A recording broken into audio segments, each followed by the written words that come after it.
Le moment choc à la télé. Yann Barthès ému aux larmes révèle le drame qui a frappé son équipe. Hommage brisé, 10 ans après, Yann Barthès écrasé par l'émotion, le présentateur honore les victimes.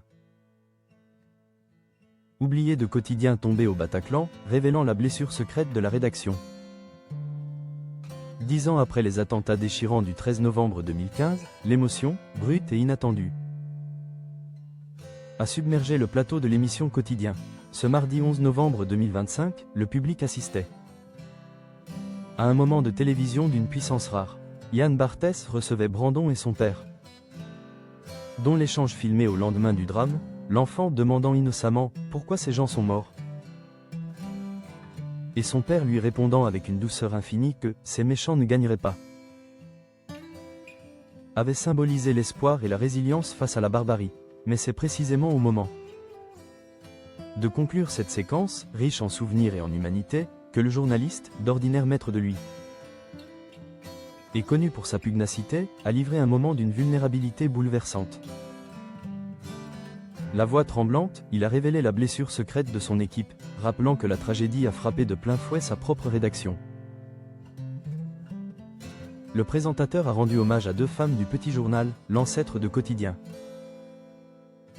dont l'une est décédée au Bataclan et l'autre a été gravement blessée.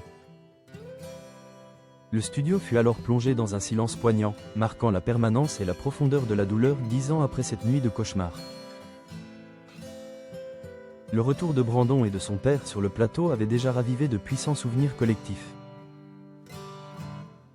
Yann Barthès, visiblement touché et reconnaissant pour ce message d'espoir, avait tenu à saluer leur présence. Merci à tous les deux d'être venus sur le plateau de Quotidien. Mais l'émotion, que le présentateur avait sagement contenue durant le reste de l'émission, a finalement eu raison de lui. Le journaliste, qui a par le passé fait preuve d'une rigueur journalistique parfois froide, a laissé percer une douleur à la fois personnelle et collective. Il a rappelé que derrière les images, les gros titres et les commémorations officielles, l'équipe de la rédaction porte elle aussi de profondes cicatrices issues de la nuit du 13 novembre. Fanny et Chloé, le souvenir brisé d'une jeunesse fauchée.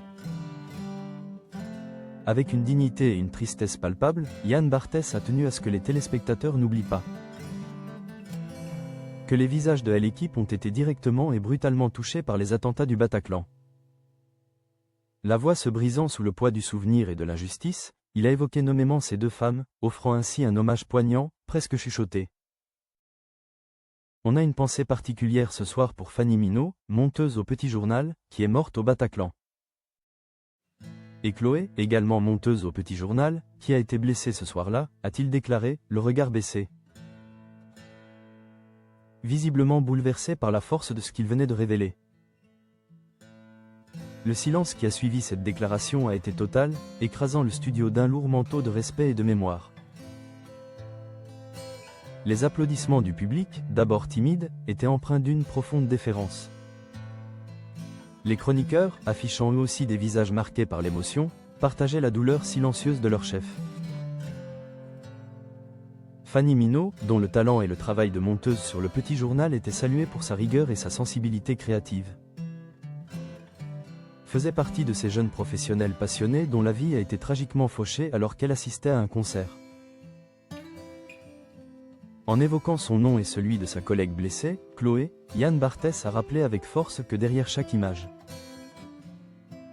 et chaque reportage diffusé, il y a des vies brisées, des amitiés perdues, et des histoires qui continuent de hanter la rédaction. 10 ans après, le présentateur, d'ordinaire si discret sur sa vie privée et ses émotions, a fait preuve d'une solidarité et d'une franchise rare. Il a transformé, l'espace d'un instant solennel, son plateau de télévision en un lieu de recueillement et de mémoire, honorant ces 2 membres d'une équipe qui n'oubliera jamais. Cet hommage a rappelé la fragilité de la vie et la résilience nécessaire pour continuer à informer et à vivre, même avec des cicatrices profondes.